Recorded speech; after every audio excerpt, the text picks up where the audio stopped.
How's it going? I'm Mitchell616 and welcome to the channel. If you like the content, please feel free to like and subscribe. And if there's any more guides you'd like to see, please let me know in the comments. This is the Align and Mine Hathor to the point guide. Now, let's launch to what matters. This can be completed solo, but I would recommend taking a team of 2 or 3 people. And you're going to need quite an extensive loadout. You're going to need your weapon of choice, in my case the FS9 LMG, a Grey Cat Max Lift, a medical gun, at least one Atlas GO, a couple of extra 1/8 SCU storage boxes, and if you have one, a Ursa Medivac to stop yourself from overheating, a multi-tool mining attachment, and a good amount of ammo. So you want to head to one of the 4 planetary alignment facilities. These are Lamina, Raptura, Vivar, and Atritus. Once you've chosen your facility, make your way there and land somewhere safely around the edges.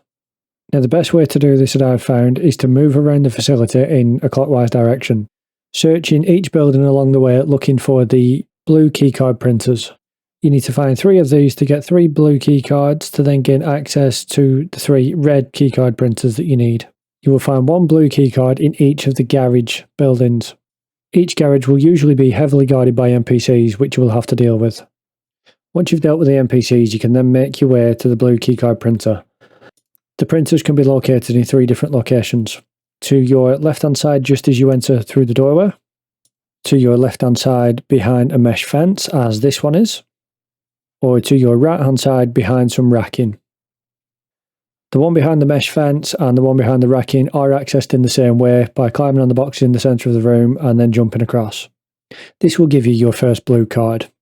Once you've got that card, you can then make your way outside and head for the storage building with the big blue bay doors, where your first red keycard printer will be located. Again, these buildings are heavily guarded by NPCs, so you will have to deal with them as you make your way inside. Now, the red keycard printer can be located in multiple places. If you're lucky, it will be sat within the main entrance and then you've got access straight to it. If it's not, then you're going to want to look through the windows to try and locate it in one of the bays. The one that I found is behind bay number 1, which you gain access to this by using your first blue keycard on bay door number 1, going to the back of the bay and then crawling through an air duct to get into the rear room. Once you've inserted your blue keycard and the bay door is opened and you step inside, always make sure to close the door behind you, then you're not followed in by another player.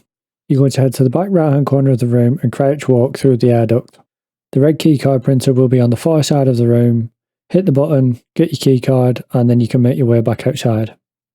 Just before you open the door, make sure that you look through the windows and make sure that there isn't a big gathering of NPCs like there was for me. If you do have this, you want to hit the button, lie down on the floor, take out the feet as the door opens, and then ease around the corner and take out any remainders. Then you can carry on making your way around the facility, heading towards your second garage to get your second blue keycard. You want to deal with any NPCs that may be patrolling, and then you can make your way inside to access your second blue keycard printer. This one was located behind the mesh fence to my left-hand side, the same as the first one, so you access it in the same way. You climb on the boxes in the centre of the room and then jump across. Once you've got this, you can head back outside and carry on your clockwise movement around the facility until you come to your next set of storage bays, where you will access your second red keycard printer. Once again, you're going to deal with any NPC guards, make your way inside, and then you're looking for the printer. This time I was lucky and it was located within the main entrance. So you hit the button, get your keycard, and then you can make your way back out. Now that you have your second red keycard, you just need to head for your third and final blue keycard in the next garage. Again, you're going to make your way inside, dealing with any NPC guards that may be patrolling. This time, the blue keycard printer was behind the racking to the right-hand side as you enter. So I climbed onto the box in the centre of the room to make the jump to gain access to the third and final blue keycard printer. I then realised on my way out I could just jump over the racking. At some of the path sites, the third and final red keycard machine is actually within the building underneath the giant satellite dish. So your next step is to head to the main building. The best way to enter this building is by the staircase to the right hand side, which will take you to the first floor. You're going to turn left through the doorway and then down the corridor. At the end of this corridor, there's going to be a doorway, and you're going to use this doorway as your main choke point to deal with the NPCs. A lot of the time, there's a lot more NPCs around this area than what there was on the day of recording. While you're dealing with the NPCs, keep your eyes peeled for a red keycard printer, which can be in the main room. If you don't see it, you want to check the admin room, which is on the opposite side of where you entered. The way to tell if the printer's in the admin room is if this barrier is missing. If it is, just take a bit of a run up and jump across. Now you can collect your third red keycard and your first alignment blade. The alignment blade will be on the right hand side wall just as you enter the back room. Once you've got this, you can head out through the main door of the admin room, turning left and taking the catwalk over to the comms room, where you can use your first red keycard to enter the comms room to get your second alignment blade. Again, always close the doors behind you, even if you're only in there for a second, just to make sure that a player doesn't sneak up on you. And you also need to watch out for NPCs, as at any point they could respawn and fill the place again. Now that you've got your second alignment blade, you can head downstairs to the security room, where you can collect your third and final alignment blade, keeping in mind to watch out for any respawning NPCs. Once inside the security room, the alignment blade will be on the far wall right in front of you as you walk through the door.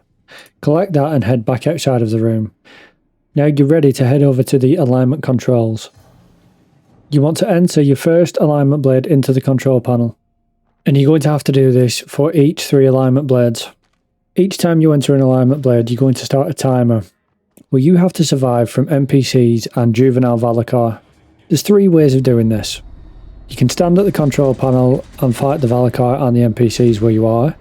You can head back up to the catwalk, like I do, to wait out the stage of the alignment process and then just take out the Valakar before you go and enter the second alignment blade. Or if you have a spare red keycard, you can go into one of the red keycard rooms to wait it out.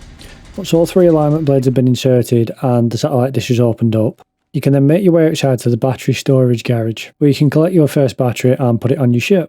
Now you need to repeat this process 2 more times for the other 2 remaining path sites to gain a total of 3 batteries before you can go up to the Orbital laser platform. Once you have all 3 batteries on board your ship, you can then make your way to the centre of the path sites and look straight up to find the Orbital laser platform. While you approach the Orbital laser platform, you want to watch out for NPC ships and other player ships.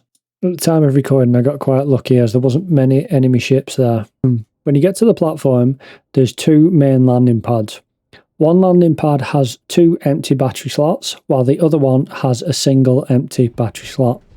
You want to enter all 3 batteries into the power units while fighting off the waves of NPCs. Once all 3 batteries have been inserted, you can then head inside the main facility. You will need to fight your way through waves of enemy NPCs until you come to the centre room. In this room, there is a small elevated platform that houses the laser control panel. You need to hit the big red button on the laser control panel, and then after a few seconds it will pop out the launch code's keycard. You're going to take this keycard and then head straight back to your ship. Once you're back on your ship and you've taken off, you're going to head straight down below the orbital laser platform. As you approach the surface, you're looking for a red blinking light which is almost directly below the orbital laser platform. This is the bunker where you will activate the laser. Once you've landed your ship, you're going to head inside and head up the stairs to the main control panel. Once you reach the main control panel, you're going to enter your keycard and then hit the button to fire.